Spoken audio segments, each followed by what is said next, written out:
दुनिया के ठहरे में गुलाब। चलो चलो चलो अनवर भाई आपके दरमियान में तशरीफ लाए हैं। इम्तियाज जलील तुम आगे बढ़ो,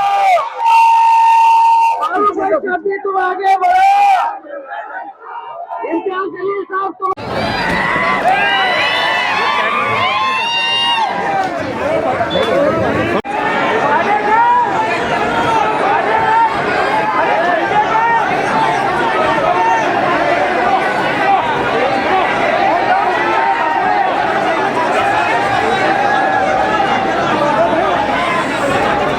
जीतने से पहले सबको बहुत अच्छे लगते हैं मुसलमान, और जीतने के बाद क्या होता है तो गाजापुर होता है, कोल्हापुर होता है, वक्फ बोर्ड का जब बिल आता है तो जिन लोगों ने है तो 2-2 घंटे धूप में खड़े रह के जिनको वोट दिए थे वो शिवसेना के खासदार जो है वो बाहर निकल कर भाग जाते हैं।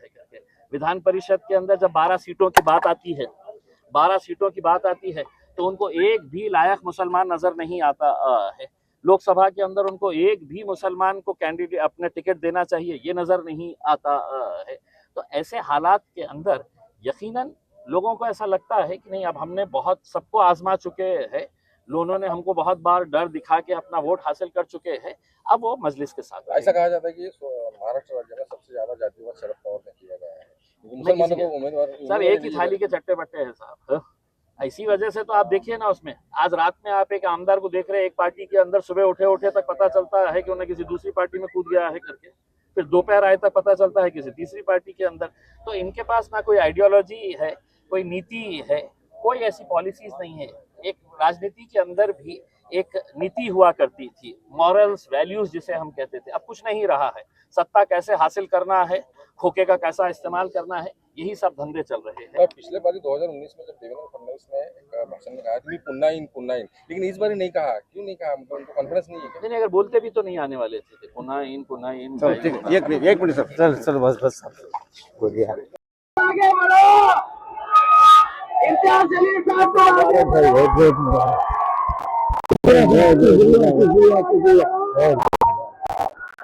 फारूक भाई शाब्दी तुम आगे बढ़ो।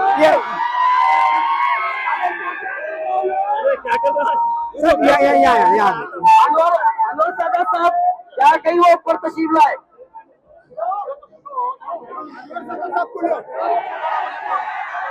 ये बार हम लोग इलेक्शन जीते। आपल्या सोबत प्रदेशाध्यक्ष जलील साहेब आहेत। जलील साहेब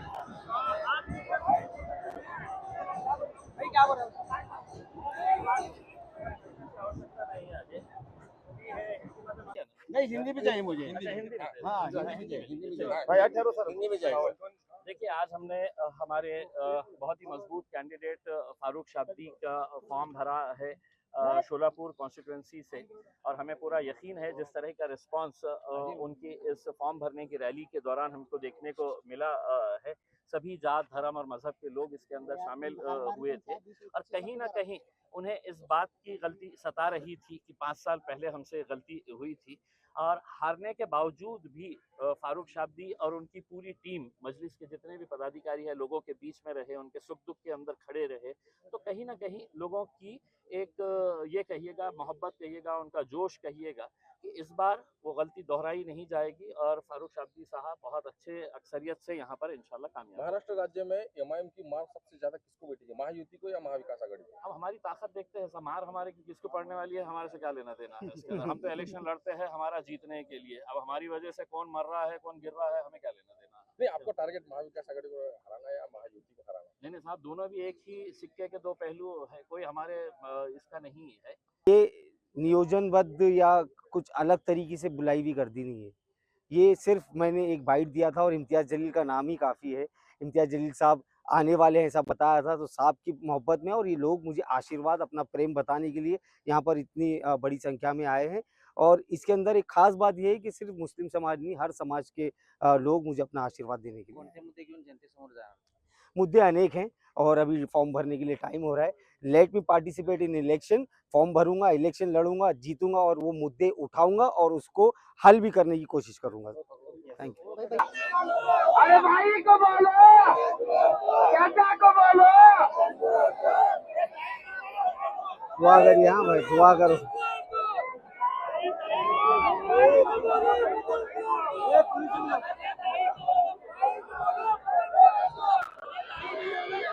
बढ़ते रहो भाई।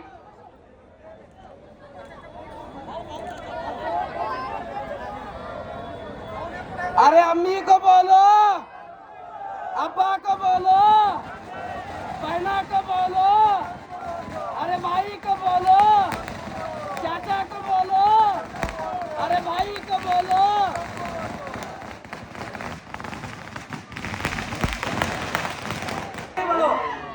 आगे बढ़ो, यहाँ की हवाओं में, फिजाओं में सिर्फ पतंग पतंग पतंग।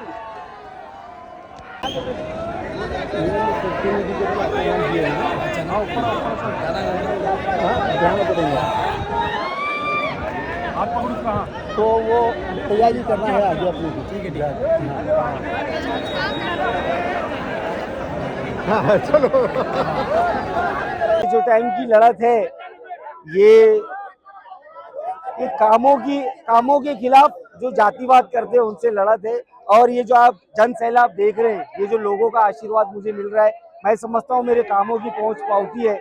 और उम्मीद ये रखता हूँ कि 20 नवंबर को जब इलेक्शन पोलिंग का डे है, 23 तारीख को जब रिजल्ट आएगा तो रिजल्ट साफ दिख रहा है। सारे समाज के जितने भी धर्म के लोग हैं वो MIM को इस बार लाइक करें और फारूक शाब्दी को पसंद करके अपना कीमती वोट पतंग को ही डालने वाले। विरोधात कोण असणार आहे? भाजप आहे, भाजप आहे, काँग्रेस आहे, अनेक लोक जे आहेत ते तुमच्या प्रतिस्पर्धीमध्ये आहेत।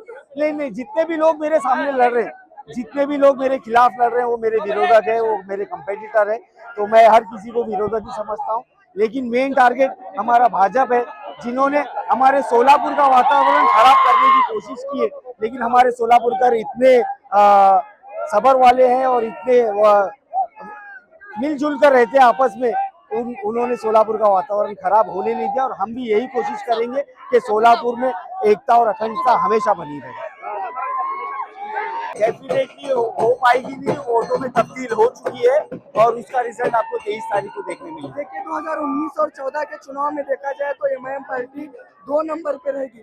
इस बार का क्या खड़े, क्या आपका जोश है सर? इस बार MIM पार्टी 1 नंबर पर रहेगी और उम्मीद तो अच्छी रखना चाहिए। और लोगों का जो ये सपोर्ट मिल रहा है, और नॉट ओनली मुस्लिम्स, हर समाज का सपोर्ट हमारे साथ है। स्पेशली मागास वर्गीय जात हो, दलित समाज हो, हमारे मराठा भाई हो, कोची भाई हो, सब लोग हमारा साथ दे रहे हैं।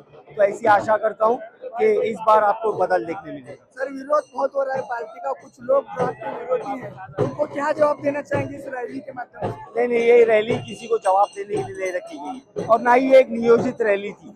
मैंने सिर्फ मेरा एक बाइट दिया था और इम्तियाज जलील साहब आ रहे हैं ये भी बताया था।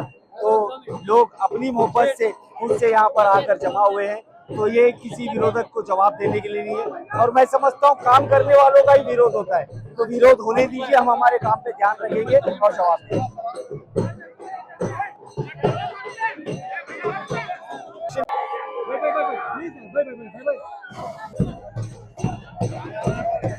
ये कोने पे उतर जाना है बस।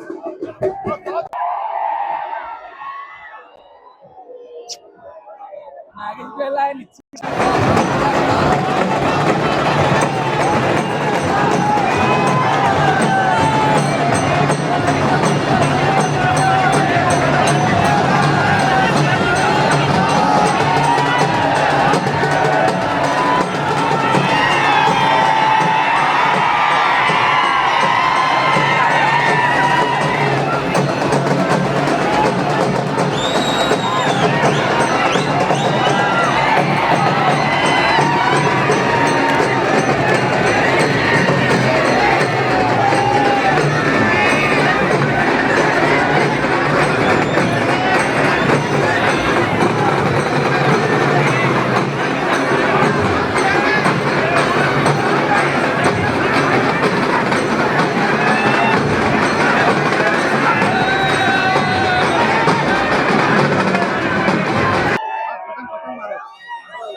पतंग पकड़ो।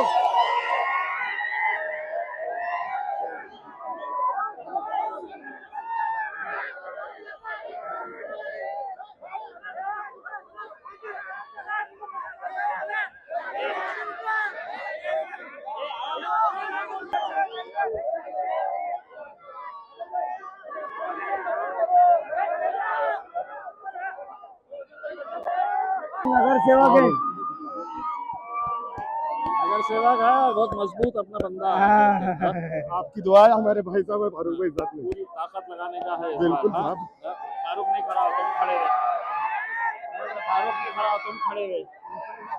मैं भी